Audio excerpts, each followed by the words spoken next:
My name is Paul Virzi. Today is, what is today? Thursday, whatever. 2020, we're in a pandemic. You guys listening to episode 449, and I have a great guest today. You guys know him from Barstool. KFC is on the show. The man who started Barstool Sports in New York. And I know that he hates the Mets. We're going to talk about that. KFC, Kevin, thank you so much for being here, buddy. You got it, man. My honor. Thanks for having me. No, of course. So I know that you are obviously you're a big sports guy. That's how you got into this. Now, are you always born and raised, you're a New Yorker? Yes, sir. Through and through. I was born in City Island in the Bronx. I live in Mount Vernon now. I did a little bit in Pelham, New Rochelle, but, through and through Westchester and the Bronx. Oh, dude, I'm a Westchester guy. Yeah, I just was watching the special, and I didn't realize you're a Yonkers dude, huh? Well, I was born in Yonkers. Now I'm up. Now I'm upstate by, like, Katona. Okay. So you got some money in your pocket, and now you can, you can get up there a little bit. Yeah. No, I didn't know that you I had family from Mount Vernon. But City Island, I know some people in City Island. City Island's like this kept secret in New York that not too many people. It's right? So funny, man. It's like, so we've been there. I was born there. My family owns apartments there for like 30 plus years. So we're like lifers on City Island. And we watch all these people come on the island for the seafood and the traffic. Even during the pandemic, people are still trying to get on the island for this shitty goddamn seafood. It's not that fucking good, man. And we just sit on this little rock. It's like the land that time forgot. It's a weird place, man. I was in City Island, and when I was there, somebody pointed out a restaurant on the water, and they were like, dude, it's the best fucking oysters you'll ever have in your life. And I'm like, no. I'm like, I've been to New England. Yeah. Like, we're sitting here on the fucking Long Island Sound. None of it's fresh. And if it is, it's like, toxic. No, it's not the best seafood you've ever had. I promise you. Oh, that is great. So let's get into sports real quick. I noticed that you have a hatred. For, well, you're a Met fan. Yes, but I hate them. You hate what's going on. You hate how it's being run. Yep. I'm a Knicks fan, so I feel the same way. I'm sure you know that. Yep. Will the Mets get their shit together in the next 5 years, do you think? I think it all depends on if the Wilpons are still the owners. And I'm starting to finally lean towards them. I think they're done. I don't think they can survive this. I think the pandemic is actually – I don't want to say this, but as a Mets fan, it's a pretty good thing, I think, because if the Wilpons lose like $200 million this year, I don't see how they can they can't run the team or the franchise when times are good. So if they're losing hundreds of millions of dollars, I feel like they're finally going to have to just give up. I thought I had it, man. I saw the light with Steve Cohen, the hedge fund billionaire, and that all fell apart, which was like the ultimate Mets fan thing. We were all throwing a party. We were having a fucking World Series parade already, and that all falls apart. If the Wilpons are still there, the Mets, it's like Dolan. Like, the Knicks will never win until Dolan's gone. The Mets will never win until Wilpon's gone. So if in the next 5 years they get bounced, I think that the Mets, I think they have a chance to be like, if Steve Cohen owns that team, I think he's going to throw his money on the table, throw his dick on the table, and try to buy a World Series. So I feel like there's an outside shot they become like a true New York franchise, but it all depends on whether or not they get the hell out of there. It's funny, a franchise in really bad shape and disarray when, like, one of the biggest things to happen in recent years is that the owners are leaving. I remember being in the car and I'm listening to the radio and they're just going like, I think it was like The Fan, and they're going, Mets fans rejoice. Yes, it's happening. And I'm going, what happened? What happened? They're like, the Wilpons might be selling. And I was just like, wow, it's in bad. Bad shape. But listen, that's the same thing with the Knicks, man. Like, the Knicks, a lot of people are saying, I will say this, though. I don't think Dolan is as bad as the Wilpons. Would you agree with that? I feel like, we're splitting hairs here. We're talking about – I mean, they're all my teams have the worst owners in arguably all of sports. The Knicks should be this crown jewel of the NBA. And the irony with the Knicks is they always sell out anyway. So if they just rebuilt the right way, right, the fans would understand it, and the fans are going to the arena anyway. He's going to make, the problem in New York usually is like, we have fans who demand excellence. We can't afford to rebuild for the next 10 years. So instead, they're just buying up like washed up veterans and trying to put a Band-Aid on a gunshot. And now it's been 20 years instead. If they would just commit to a true rebuild and stop meddling around with it, I think they would be like this incredible sports franchise. I don't know. I mean, the thing about Dolan is he has, like, the Wilpons are broke. The Wilpons don't have the capability, smarts-wise and financially-wise, to actually run the team. I think Dolan does. He's just a fucking idiot. So I don't know. It's like pick your poison. It's like, which is worse? You have the means to do it, but you're a moron, or you don't have the means at all. Either way, I think both franchises are pretty screwed. I think that a lot of NBA players are like, when he's gone, let's come to New York. Bro, do you remember the summer of LeBron where it was like, where's LeBron going to go? And, people were like, maybe the Knicks, man. Who knows? Maybe he's going to come to the Mecca. He's going to come to Manhattan. Me too. Dude, yeah. We sold T-shirts. I sold T-shirts that had LeBron's face when it looked like Obama and it said hope. I was like, we're bringing LeBron here.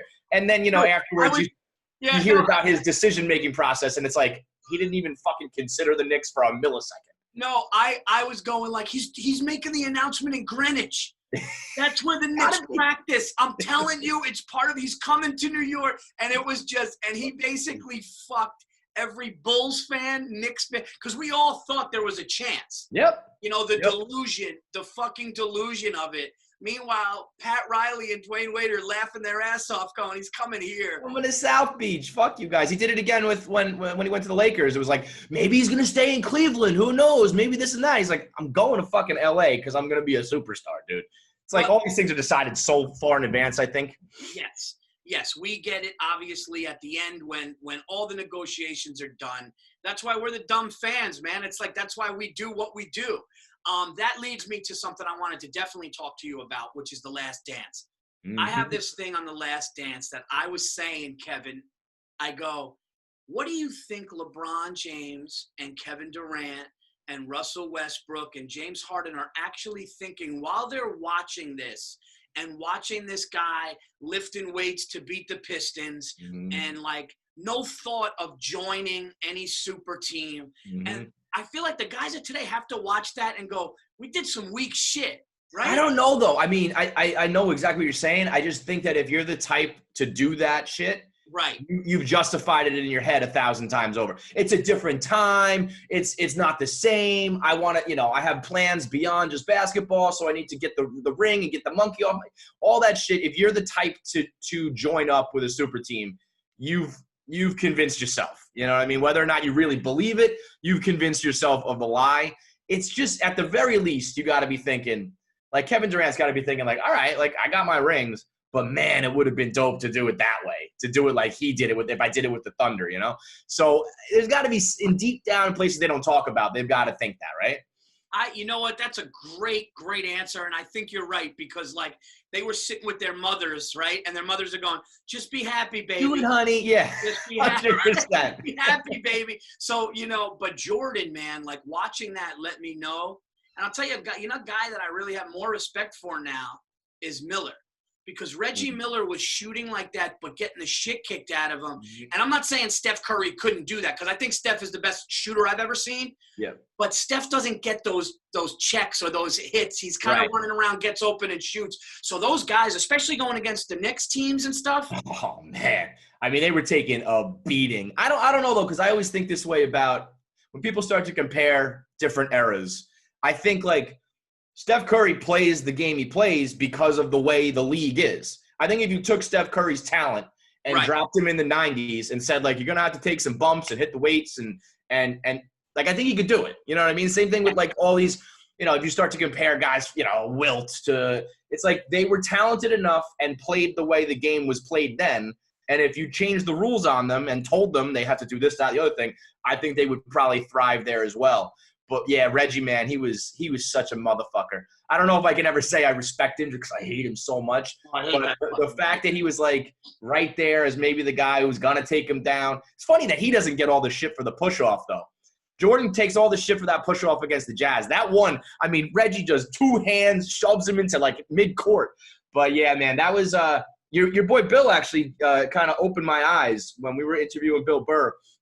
one of my knocks on The Last Dance was that it's very much told through Jordan's eyes and ears and the lens of MJ. Sure. And Bill was like, fucking good, man. The media tried to tell his story for him for 30 years. I'm happy to hear it from MJ's side, which I thought was an interesting way to put it, because I think there's definitely, I think things were a little dramatized or a little fudged or whatever. Sure. But I feel like it's good for a guy like MJ who's been so quiet for so long to be like, here's how I view things. Yeah, no, I think that, of course, it's going to be slated towards him. And it's going to be – I get that. And it should – listen, it's his – he was The Last Dance. Like, it's about him. So, I mean, I still think he's – listen, people are like, oh, no, I like him better now. I kind of understand. I know as a comedian, I've heard too many stories on the road about him being a dick. Okay, I go into a cigar lounge and I'm wearing my Jordan. If you look behind me, I have all Jordans. I love Jordan sneakers. I had the Jordan 4 cements on, white cements on, in a cigar lounge in Atlanta. I was performing at the Punchline in Atlanta. I go to a cigar lounge. That's what I do on the road. And the manager's looking. He looks me up and down. He looks at my Jordan 4s and he goes, "Those are dope, man. I like those. Unfortunately, I can't wear them again because that piece of shit came in here and was the biggest dickhead." I was on an airplane, a flight attendant said he couldn't have been more cold to his teammates and his friends. So, and when you hear 12 of those, and literally, and then people like, well, that's how he won. I get that, dude. But like, because listen, I think there's some truth to that. LeBron is a night. I think LeBron, I've been hard on LeBron for sure. I've said LeBron is a softer player, not talent-wise, but, this joining teams and killer instinct and all that kind of shit. Yeah, entitled and stuff like that. But I know deep down inside, you could tell LeBron's like a good dad. He's like a great person, no doubt. Yeah, he's a good person, and so I'm not going to knock him for that. Jordan is just this guy who like clearly had a fucking issue with his brother, right? Clearly had an inferior thing. So he's just like, he's a competitive lunatic, but that doesn't mean he's not an asshole. So me and Burr got into that. Another thing, and I agree with what you said about the eras, because Burr and I had an epic. Bill Burr, myself, and Giannis Pappas, another funny comedian. You know Giannis, right? So Bill, myself, and Giannis had this argument about Babe Ruth. I've said Babe Ruth. Pete Rose has said Babe Ruth. And Bill's going, well, it's a fucking beer league, and they were fat doing it. And I'm going, but if you took Babe Ruth and you took his hitting ability and you put it into today, and he had like you said, he had the benefits of the training that they have today. He had the medicine and the trainers. Then all of a sudden, that's Babe Ruth in 2020. Right. If you took like a time machine and just brought him from, 1900 whatever and brought him in, he would get smoked left and right. I mean, he wouldn't be able to keep up. You get some fucking, junk middle reliever who would probably blow him away. Yeah. But if you took that talent and told him, you're going to start hitting in the cages when you're fucking 6, and you're going to be playing in these camps and traveling baseball, he would be fucking good. He would be, that talent translates. Absolutely. Another thing interesting about you, I was, obviously I don't want to have somebody on the show. I knew we knew of each other. But we never actually got to hang it. And one thing is that you're really like, you're not just a sports guy, dude. Like you're like pop culture. And I mean, to be honest, at this point, my career is probably less sports. Like when we first started, it was like, I'll be the Mets guy, I'll be the Jets guy. And then we started to dabble in just comedy and pop culture. And I don't know. I guess the problem probably is I've been at Barstool for 11 years now. Been the same sports fan I've been for 35 now. It's like, what more can I keep saying about these teams? It's the same goddamn story over and over again. So I don't know if it's that or just getting a little bit older, or I've been getting into more of like, I started to fall in love with stand-up comedy a lot more. So I look at it like the comedy side of things. But like, I'll still watch games, comment on the games. You'll watch me on live streams. But when it comes to like writing and recording and all that shit, I'm much more looking towards the pop culture angle and just like the humor angle overall now. Yeah, and that's like kind of, and it's almost like the way a stand-up comedian evolves with their material and everything. After a while, you're like, okay, I've been at Barstool for this many, how many times am I going to talk about this? Now, all of a sudden, I see other things and I have other opinions, and then all of a sudden, everything just evolves. Like right, and it's a fine line because you don't want to like sell out. You don't want to completely abandon what people like about you. Like I try to keep the OG stuff going, but also, I mean, since I've been at Barstool, I was a single guy, got married, had kids, got divorced. Like a lot of shit has happened. I've changed, as a person where it's like I'm going to have some different takes and talk about some different things. But I also feel like at the heart of it, like my personality, who I am, is probably based on being a loser Mets fan, Jets fan, frustrated Knicks fan. Like, that's why I'm an asshole. That's why I lash out at you. That's why I hate you, because I'm just like, why did this happen to me? Why? Why not the other way, So let me ask you that. So getting back to it, how did you start 11 years ago when Barstool was obviously much smaller? Mm-hmm. You got in probably on the ground up. Yeah. It was 09 at the time. Actually, I guess 08. I started my own blog, like, for fun, based on, I read Barstool. I read a couple other, like, pop culture blogs. And at the time, I was working as an accountant at Deloitte & Touche, which was, like, a disaster for me. Like, wow. Yeah, I out of college, I got my MBA. I was going to do the finance thing. I fell into this job at Deloitte. And honestly, funny enough, it was like right when the recession hit. And all of the stuff that I was doing at work was like the reason for the recession. So I had no idea what I was doing, but I was like, I don't know, it pays well. I'll get benefits. Let's go. Like the next day I hear on the news, like, watch out for collateralized loans. And I was like, oh, fuck, that's what I do. Like, what's going on here? So I did that for probably 4 years. And 2 of those years I was doing Barstool and accounting at the same time. So I had started a blog. I was doing it for fun, getting probably like a few hundred people on the website. I wasn't making money or anything. And Dave Portnoy, who's the founder up in Boston, said he wanted to expand into New York. And his original idea was like satellite cities, not just one website. And the first city he wanted to open up was New York. So I sent him my website. I was like, here's my writing. And I guess oddly enough, someone had already sent it to him. And he was like, I've already been kind of keeping an eye on your shit.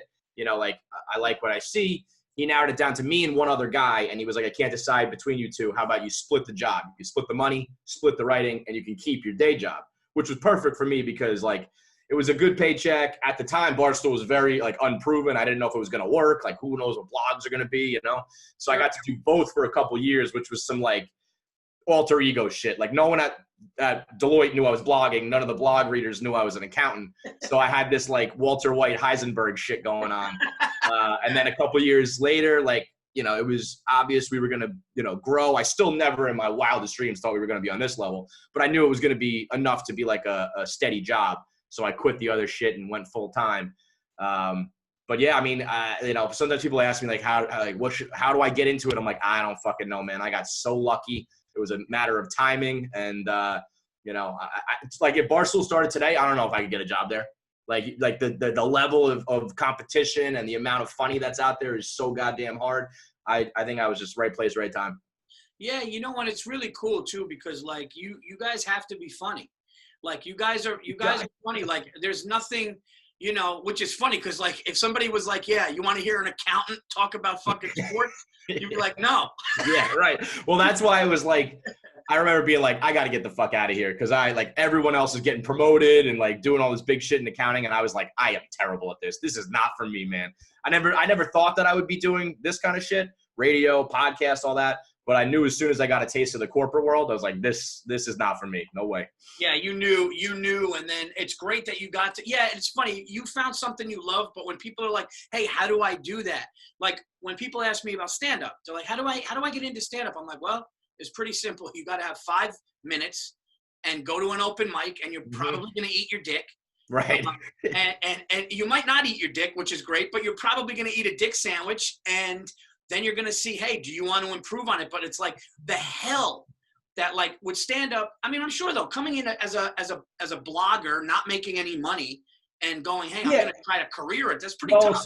But that's what I'm saying. That's where I got real lucky that I was able to have the safety net with my day job. And that's why I always commend you and any other stand-up act because like it's bombing constantly. It's no money constantly. It's travel constantly. You got to really, really love that shit to grind it out and make it to where you guys are because it is not easy. For me, I was lucky. It was like the blog itself was a grind, but I wasn't on the road. I wasn't eating ramen noodles because I had this fucking accounting job on the side, Right. And I wonder sometimes, I mean, I would like to tell you that I have the Jordan Last Dance mentality where I was going to like grind it out and make it happen. I don't know if I would have though, because when I see how much shit you guys got to go through to get to where you're at, I commend it, man. You guys are sick. You're crazy. One of the well, thank you. One of the things that I did, dude, and one thing that I do pride myself on, and I'm not a pat myself on the back, but I kind of see things early. And I was 23 years old. I think I was at the TikTok diner with my wife, girlfriend at the time. I was doing black rooms. I was doing 8 Mile shit, dude, really. and I was doing competitions and whatever I could do. And I'm dating this girl. Graduated from, could have went anywhere. Her mother paid for it, so she ended up graduating from Rutgers. Great grades, top of her class, gorgeous girl. I'm 23 at the time, and I go, look. I looked her in the face, and I go, this is what I'm doing. And I go, I'm either gonna be broke in my 30s or 40s, or I'm gonna be okay in my 30s or 40s. But this is the road. And if you want to go marry some doctor, lawyer, listen. God bless. Yeah. Talk to your mother, talk to your family, whoever the fuck you got to talk to. But This is what I'm doing. And she actually did. And she worked. And I would contribute whatever I could until I eventually, mid-20s, started to I opened for Burr. And then I opened for Brewer. And then I would open for people like that. And then I started to just work up. And then it was but saying those words to her in that diner. So smart. It was, because a lot of people, we're going to be rich in 2 years. I'm telling you, we're going to be in a fucking movie. Or you just don't even have the foresight to explain, it's going to be ugly for a little bit. You're going to really have to be ride or die. And that's fucking, you know what? That's fucking romantic, Paul. That is fucking romantic, dude. I like that. I probably should have done that, to be honest. I'm divorced now, and I don't think I was ever fully honest about what my job was going to entail and how it was all going to work. I probably should have more foresight the way you did. You have kids? Yeah, 2 kids, 4 and 2. Oh wow, okay, yeah. I'm my son's gonna be 11 tomorrow, and my daughter just turned 8. Tell me it gets easier, bro. It does. It does. Once they could start, you'll get to the point where they could watch each other. Yeah, just go. When one's 8 and one's 6, you're gonna be all right, dude, daddy's gonna go right or do something. Yeah. But what do you have, a boy and a girl? Yeah, I got an older girl, younger boy. So nice. Right. Yeah, you got a perfect. Yeah. No, man, you gotta have that. You gotta have that, dude. And I have that on podcasts sometimes. I've been on podcasts, dude. I'm telling you, I've been on podcasts where I start to feel something not right, and I'm going I'm not gonna be a part. My career is not gonna be fucked up because somebody's gonna drop a fucking word. Mm-hmm. I'm not talking. Listen.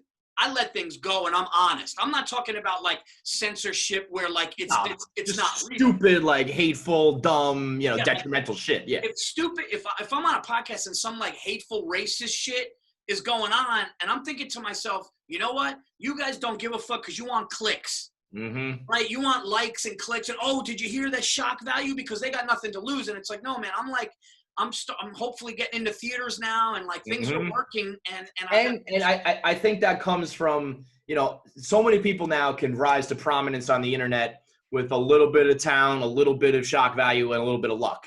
And they're not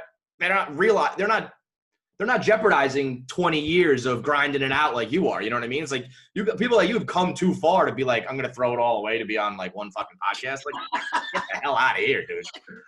Yeah, so let me ask you a question. I was thinking about this because before we started recording, I mentioned that I was at the Madison Square Garden show where all you guys performed. And so you opened for Burr how many years ago? How long did your Burr relationship start? So the thing is, Bill is West Coast when we pretty much got started. He spent 10 years in New York, but he went out to the West Coast, and I'm on the East Coast. So he would have some people out there, but I would say a lot of people thought I was Bill's opener for a long time. I was not. Bill and I are friends first and sports fans. So he would go, hey, dude, let's go to the Jacksonville Jaguars game. You'll open for me that weekend. And it kind of worked out that way. But probably 08, 09 is when I would do weekends with him around. Okay. Then we'd go on a break because I would have my own thing. And then, but I have not worked for Bill as far as opening for him for a few years because it was just time. My special came out, and that's kind of how it happened. But because I was wondering if you're in a crew and all of a sudden he's like, hey, you want to open for me? And it's you're used to doing clubs or theaters, and he's like, let's do an arena. Are you oh fuck? Or are you just down for the challenge? Well, so our relationship grew where when he got a big one, where he was like, "Oh fuck," he would want people that he loved to be around. Cool. So like the first big one, it was Carnegie Hall. We did. Woo. Like we did Carnegie. Heard of it. Yeah, 7-8 years ago, and he's like, "I want you to open the show," and I'm like, "Holy shit!" So that was nervous. Then I remember he got his first arena at Wells Fargo, where the 76ers play, and I remember doing that with him, and that was like, wow. And then this run that you saw a year and a half ago, whatever, we did the TD Garden in Boston, which went phenomenal. And I said, man, if MSG could go even 50% of what happened in Boston, and I ended up having one of the sets of my life at the Garden too. It was like the TD Garden. Yeah. But we were prepared, so it was almost like we already had our playoff games. Yeah. I get it. We've been to a couple AFC championships, so now it's like we do weather conditions. Yeah. I feel that. No, that was one where it was like you're so nervous, and then you get calm. It was this weird thing of build, and then it was game time, and it's like I'm fucking ready. Like that's the thing. Like I was ready. And then what was really crazy was afterwards it was surreal. There was like fucking New Kids on the Block back there, like Chris Rock and Questlove were back there, and like knowing that I had the set that I had, I was just that's a fucking feeling and a half, dude. That's unbelievable. Yeah, we're doing like live podcast shit, not like stand up, but we just started to do the podcast live, and we did like Caroline's. We did the Wilbur once. That was like the biggest we've done. But I'll be in, a room with like 200, 300, and I'm like sweating bullets and freaking out. Especially kind of what we do is like, I don't have a set. It's not like I know like these jokes are going to kill because we're just doing the podcast. We're just bullshitting. And I'm like, I hope the conversation's funny tonight. I don't know if it's going to be. Like, these people might not like it at all. But when you do that, Kevin, like if you sit down and – because that's actually like when I think of that, that is kind of like I've done live podcasts at the Comedy Cellar, and I know that's an actual – like that's a muscle, man. Like and you have bullet points, though, going in, right? Yeah, for the most – we'll have like a framework of what we're doing, but I never know like this is going to get a laugh and this part's going to be funny. Maybe I should probably figure that out. But for right now, we're still just kind of – I mean, we've only done like 5 or 6 of them, so I really have no like practice or idea yet.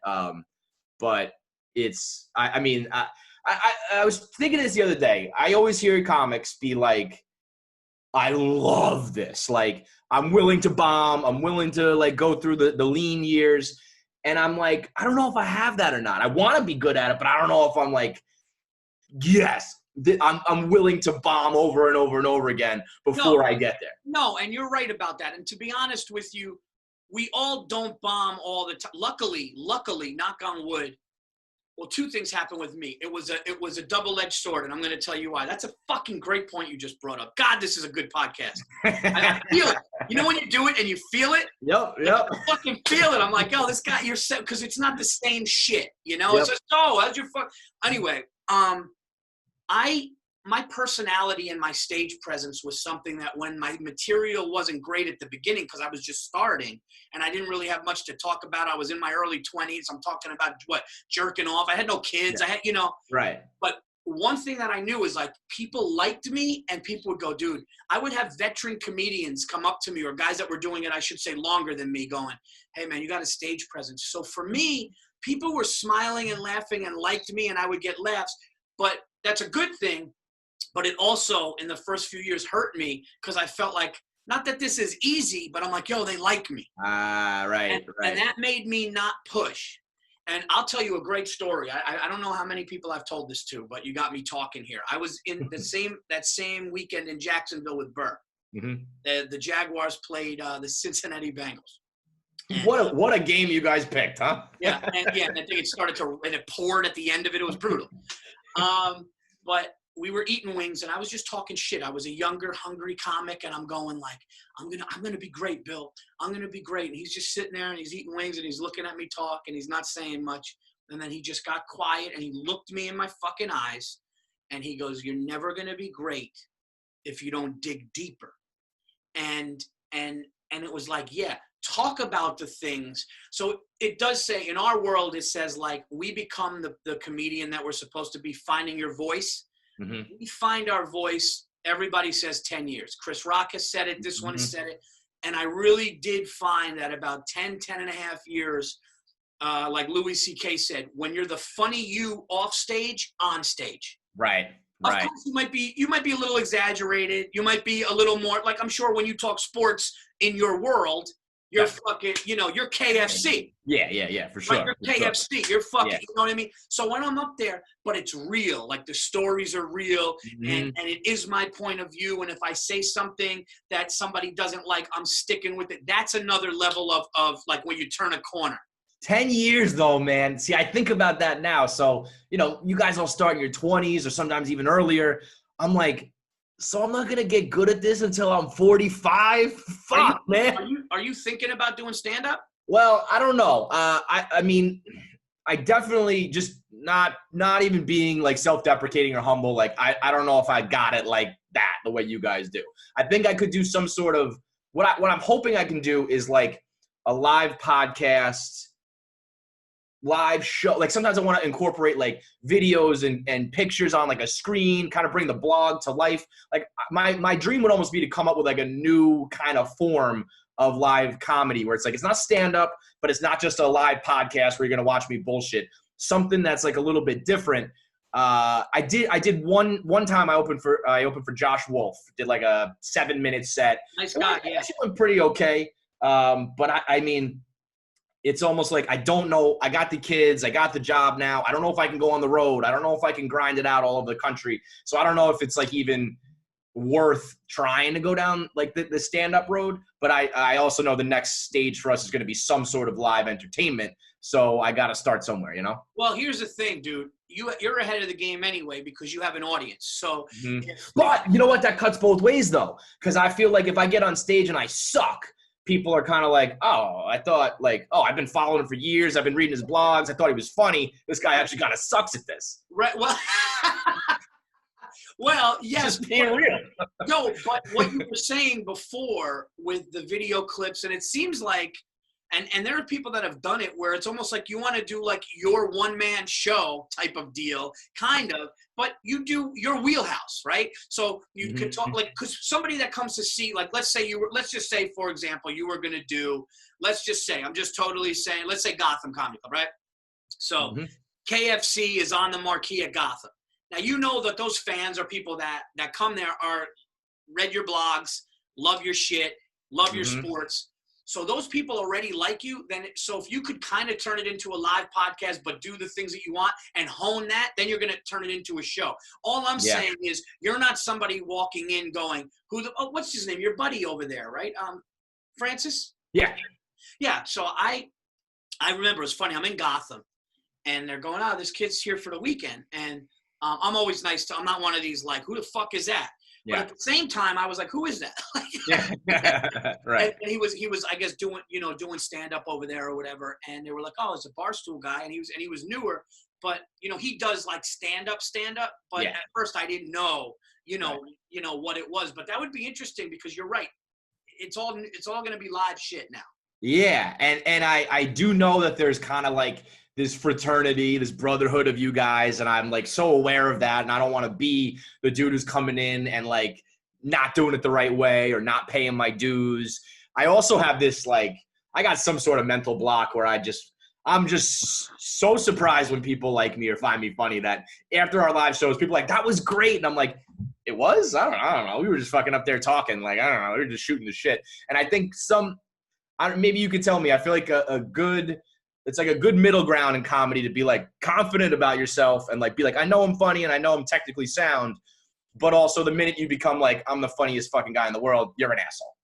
Yeah, and this is a humbling thing, and we're all insecure.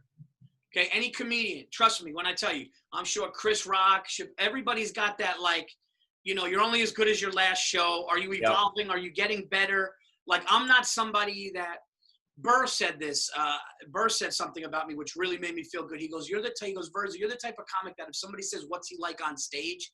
He goes, I don't have an answer. My answer is you got to see him 15 times. And I go, is that a good thing or a bad thing? And he goes, it's a great thing because I'm not like a shtick guy. Right. I'm not like, and listen, I know some great comedians in New York, but you know what you're getting. Yeah. My mood depends on it. If something happened that day, that I don't know if you remember, but that story at the Garden, the last thing I did about my son hitting the basketball shot saying, let's fucking go, right? That happened in my driveway, and I was just talking, and I heard that, like, Conan O'Brien and Andy Richter heard about it, and they were like, dude, that's funny. And I remember talking to some people going, you should do that on stage. I only did that joke once at the Cellar and once at New York Comedy Club, and I'm gonna fucking, if the set at the Garden's going good, I'm gonna do it. But like with me, it's like that. I'm like, I'm talking about my life, my family, and my kids. But I would bet if you did it, or you did what you want to do because you're so good at your live podcast and you're able to kind of talk to people, nobody's gonna look at you like this guy's coming in our world. Fuck that. That's all. It's that's not even real. That's just, no, this guy has an audience and he's gonna go fucking make money and do what he loves. Okay. That's it. You know that. So like nobody's gonna go like, oh, this fucking guy's intruding on our thing. Fuck that. And anybody that would do that is just a jealous asshole anyway. It's like, fuck you. You know what I mean? No, this guy has an audience that he's worked for 11 years, and now he's trying to go in a funny way and entertain people. It's like, it's 2020. Fucking, there was a pandemic. Go fuck yourself, right? right. Yeah, he's got 2 kids and fuck you. So that's how I look at it. But yeah, it's interesting, man. It's interesting, and you have a perspective of pop culture. You have a perspective of, and you are a father. So you said something before. You go, man, I don't know if I would start too late. Here's the thing. You have perspective. Like, you know, I was a 21-year-old kid talking about drinking, dropping out of college, and jerking off. And right. Yeah, like my material when I start will be like some shit right away. I've seen some shit now. Yeah, you're divorced. I'm sorry about that, but like. No, but yeah, I mean, it's all like I find the harder life gets, like the more interesting your topics of conversation get, and therefore probably your material. That's I mean, you know what? You just changed my mind on that. It's great to start 10 years late. Let's go.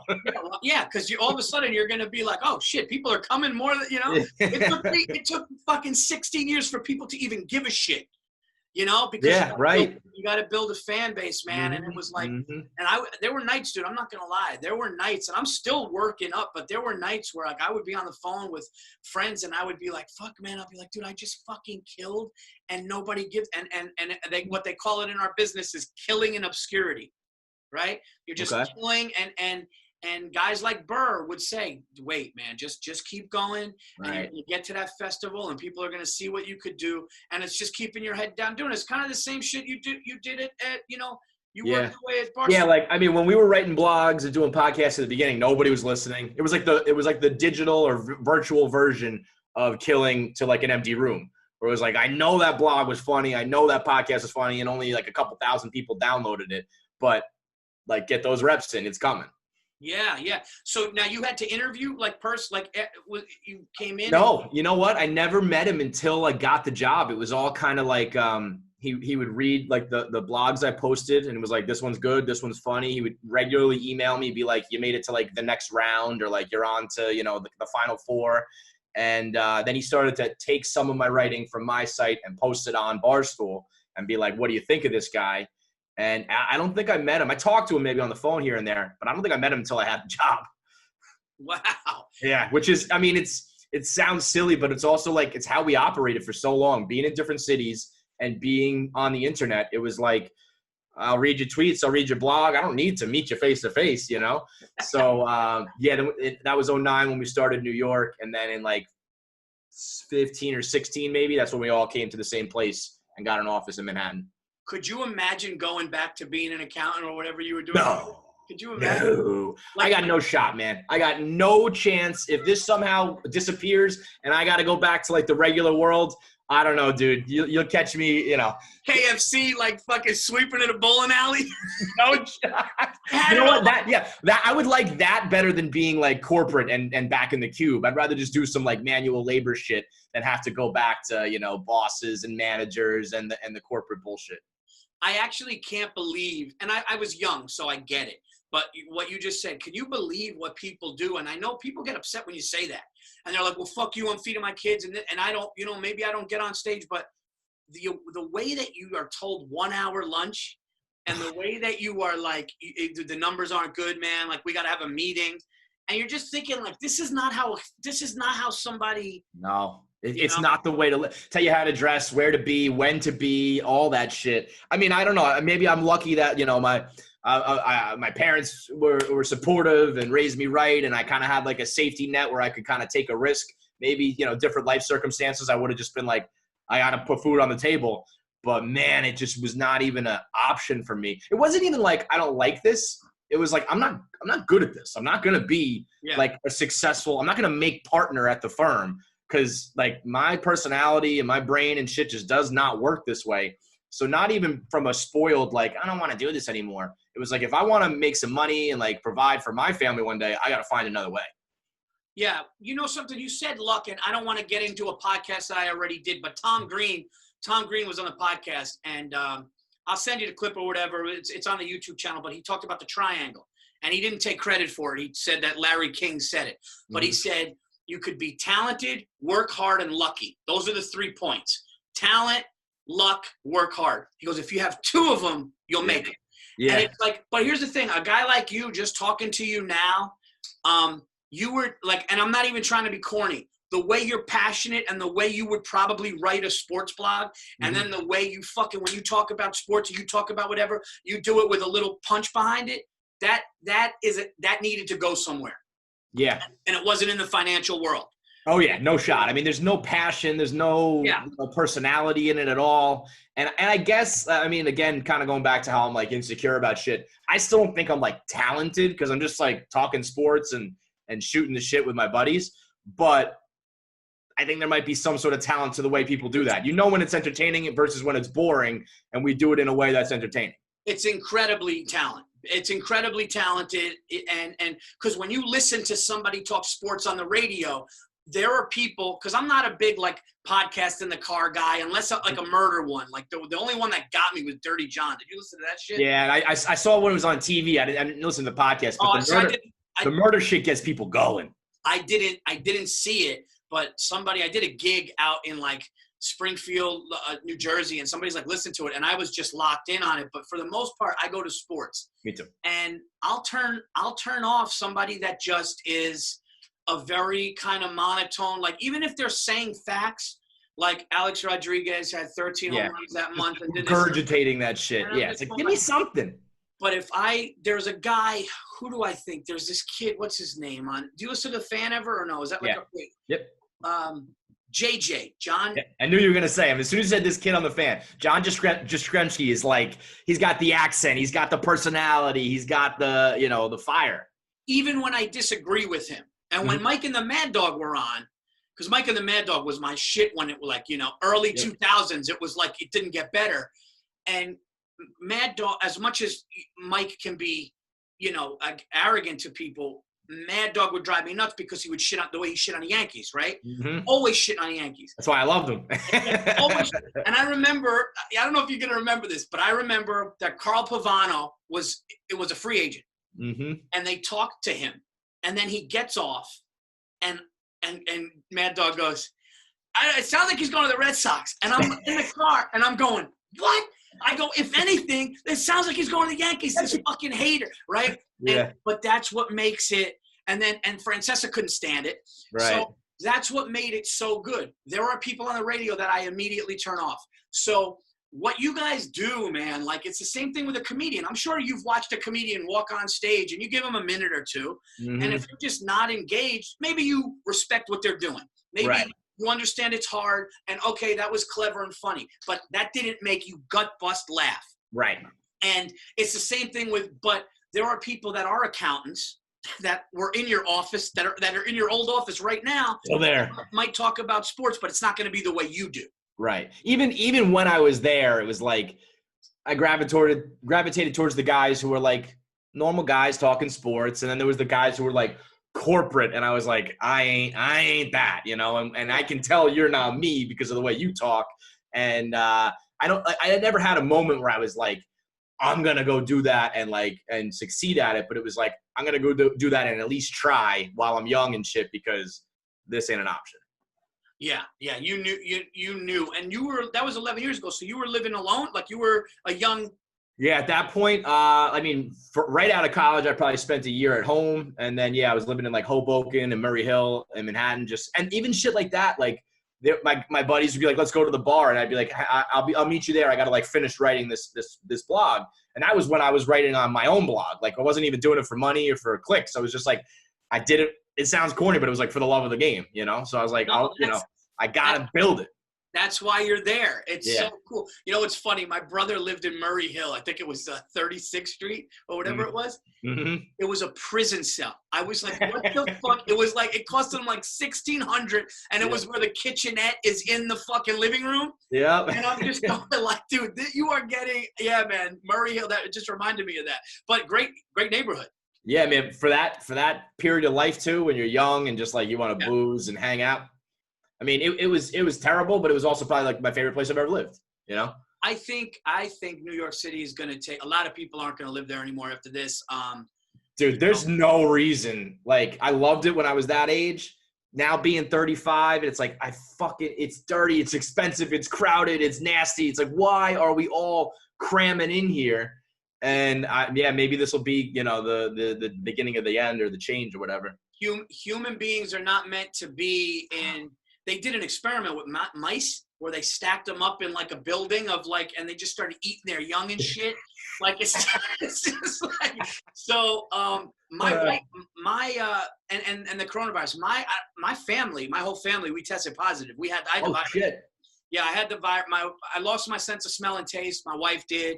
Then my kids last week, we wanted to find out because we knew we had it, and I wanted to know about my two kids. So we went over to this lab in Mount Kisco, and they were like, you'll know within 24 to 48 hours. My daughter, 8 years old, and like the blood, dude, was like, when me and my wife went to get tested, my son goes, I'll do it too. And my wife goes, I want all four of us to.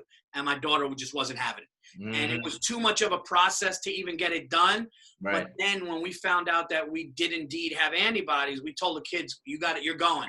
Yeah. And my daughter then they found out that they did have it. And the nice thing is they really didn't have symptoms. I was going to say, did they ever, nobody even got sick with it? I was the worst. I had a cough at night, bad, but just more tired, achy, but then day 5, I lost the sense of smell and taste. And then 5 days later, my wife did. So we knew we had it, but for the most part, I'm not going to sit here and act like I suffered. Right. You know, scary cough at night because I like the news fucked me up. All of a sudden thinking I'm about to fucking die. Yeah. Ventilator. Yeah. Right. I was real sick like at the early, like the first day people were staying home from work. I had been like coughing up a lung for a while, and I was like, I definitely got this shit. I went to New Rochelle when they started doing the testing like real early, and when it came back negative, I was just stunned. I was almost mad because I was like, if I knew I had it, I could at least like, relax a little. I'm not like living in fear, but at least I'd be like, I know I got the antibodies. Once you guys found out, were you like a little more like we don't have to worry this much? We don't have to do all these different things. Yeah, like when my son was like had the like fever for 2 days and felt like shit, and then but he was okay, never bad. I wanted to make sure that they were okay, but once I knew we all had the antibodies, we felt a little bit like even if it's not a permanent immunity. You don't even get the flu twice in 1 year. So even if this gets us to next season, right? It's that was a nice thing. But since yours was so early, and you had a bad cough and stuff, the test could have been wrong then. I know that's the thing too. Is like at first when I was sick, I was like, well, I have these symptoms, but not those symptoms, so I'm good. And then the symptoms change like a week later. Like, oh, actually, it feels like this, and the test can be like this, and it's like I don't think anybody knows what the fuck they're talking about. No, they literally said you want to laugh. Somebody said yesterday, my toes hurt, which was crazy. It was a symptom. Weird. And they were like, yeah, and now they're saying your toes hurt. And when I lost my sense of smell and taste, two of my toes killed me, which was weird. Holy shit. Yeah, but then they're like, yeah, you could shit yourself for 3 days. And I'm going like, so it's diarrhea, a cough, your toes hurt. Everything. Dude, listen to this. Do you know the comedian Taylor Tomlinson? Yes. So she got tested. The results said your COVID-19 test was negative, which means the test found no evidence that you were infected by the COVID-19 virus.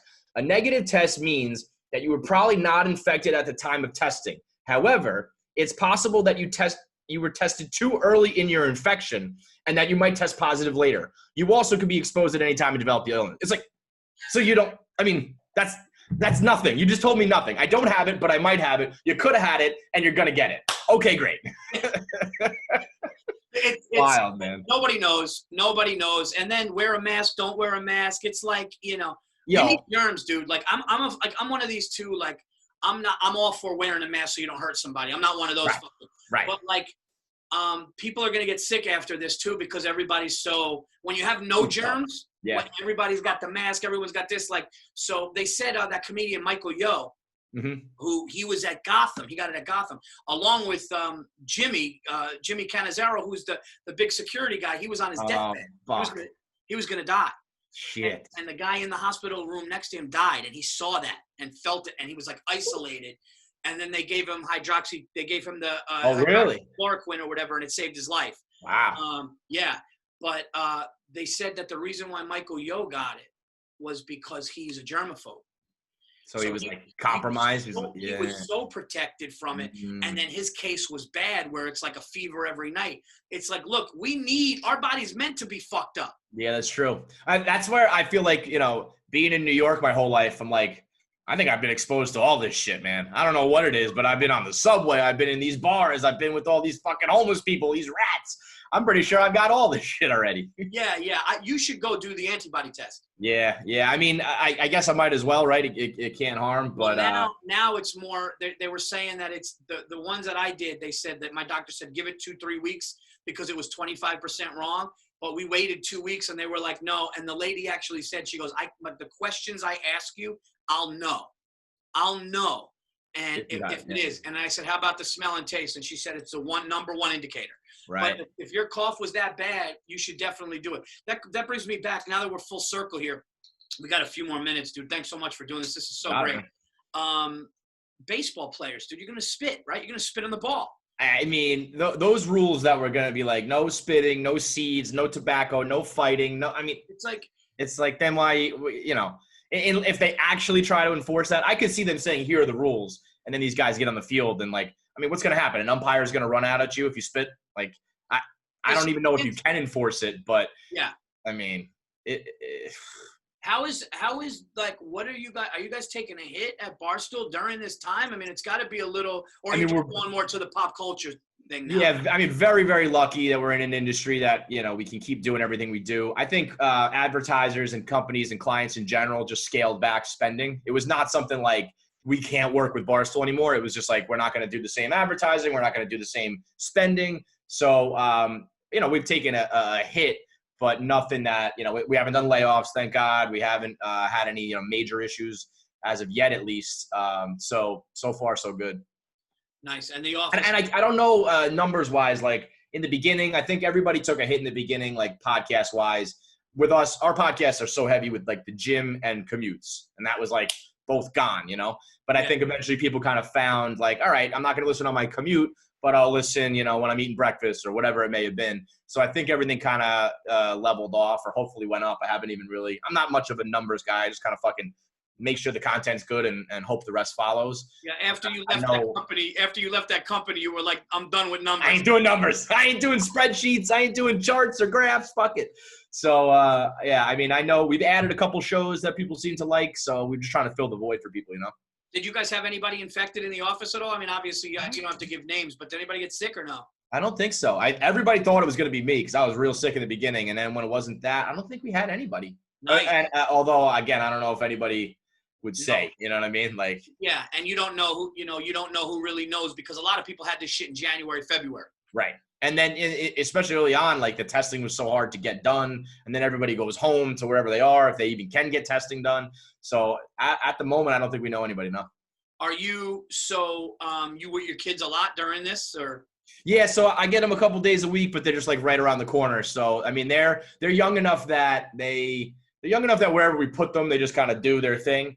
But my girl is older and she's pretty smart, so she fucked me up with some questions. She'd be like, I want to go to the playground, and I was like, oh, you can't go outside. And she's like, I want to go to our gymnastics class, and I was like, you can't go there either. And she's like, but that's inside. And I was like, well, yeah, but you can go. You can't go outside, but you can't go inside. And she's like, why not? I'm like, well, you're around people. And she's like, well, I'm around you. I was like, just shut the fuck up. I just watch TV. I don't know what to tell you. I'm not smart enough for this shit, okay? They are so, because they're so literal. Yes, And yes. and you're just like, you know what? That does make sense, though. Right. That does make sense. And she'll look at me dead serious. She looks at me in the eye. She's like, Dad, you don't want to get the virus. Like, oh, Jesus, this is weird for a little 4-year-old to worry about, but it's the world we're in now. So my kids obviously know, like, especially my son. Actually, no, now my daughter. They know what I do. They're like, Daddy tells jokes. Like, I found out, this is hilarious, dude. I'm viral on TikTok and did not know. I did a joke on my special that I did with Comedy Central in 2018 about my daughter and I having this lightsaber fight. Mm-hmm. It's all over. Oh, yeah, would you, like, slit the throat and all that shit? Yeah, yeah. So my son, who's going to be 11 tomorrow, was on the phone with his 11-year-old friend. I was just talking to my publicist about this before I called you. And my son's friend goes, do you have a TikTok account, Lucas? And Lucas, my son, goes, no. And then I'm in the kitchen. He goes, Dad, do you have one? And I go, no. And his friend goes, I swear to God, this is 3 weeks ago, 2.5 weeks ago. His friend goes, well, your dad has 2.1 million views and 660,000 likes. And I'm going, like, on what? So I look, Comedy Central put all of their clips of, like, their bits. And, like, it was literally like Pete Davidson and, like, Fluffy Iglesias was beating me. Yeah. And I'm going, like, what? And now it's at, like, 3.6 million and almost a million likes. And I did not know. Yo. Obviously, I'm like, well, I guess I'm going to fucking be on this thing. Now you're on TikTok, yeah. dancing like a 15-year-old girl.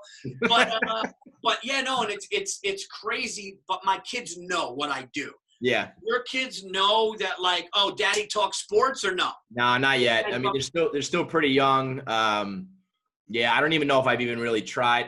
I said something the other day. Oh, I got this like microphone here and shit, and they'll be like, what's that? I said that's what Dad does for work, but they don't understand the scope of it yet.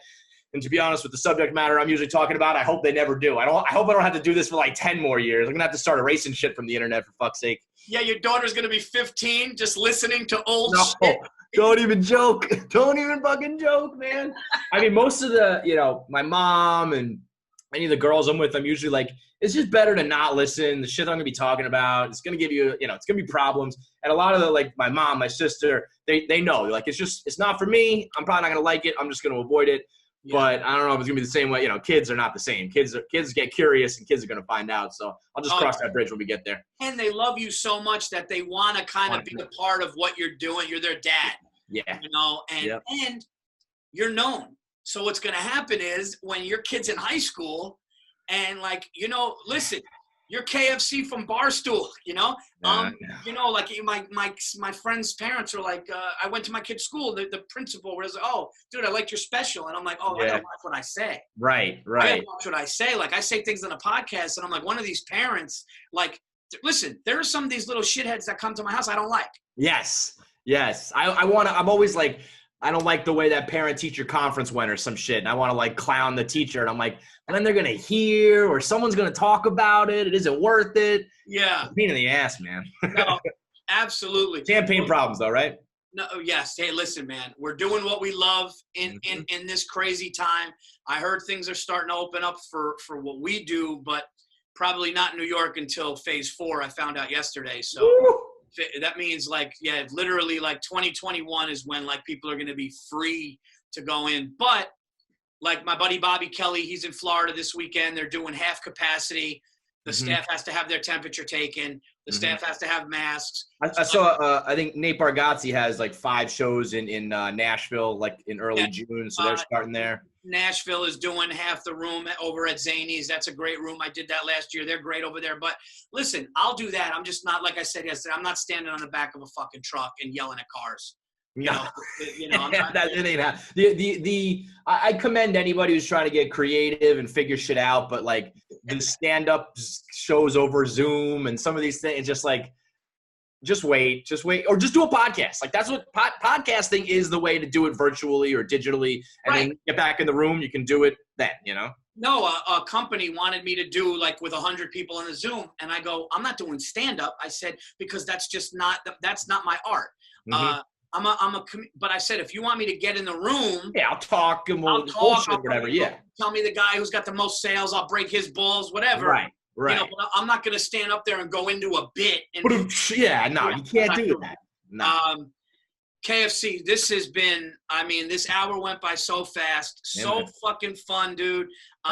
Loved having you on. We got to do it again because I can talk to you for a long time about a lot of different things, and didn't know you're a Westchester guy. That's the thing, right? It's like there's some sort of kinship there. As soon as I heard Westchester, I was like, all right, we're cut from the same cloth. We know when you said Mount Vernon, a warmth went over me.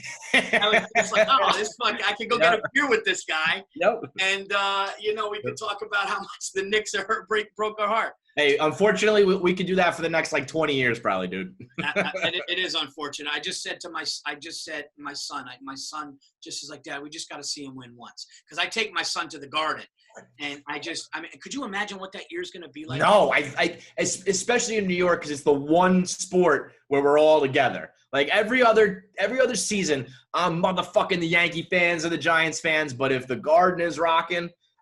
Just that 2-week period of Linsanity was fun. And it was just like we had a guy play good for 2 weeks, and the city was like, oh, fuck, this is crazy. Can you imagine if we were playing into June and shit? Oh, my God. Well, somebody said something so funny. I don't know who said it. Me and Giannis were in my yard. Giannis lives in my neighborhood. We're shooting hoops in my driveway. And somebody said only Knicks fans would call the dunk, like we made the dunk in a game and series we lost. Yeah, our thing when we fucking got posterized.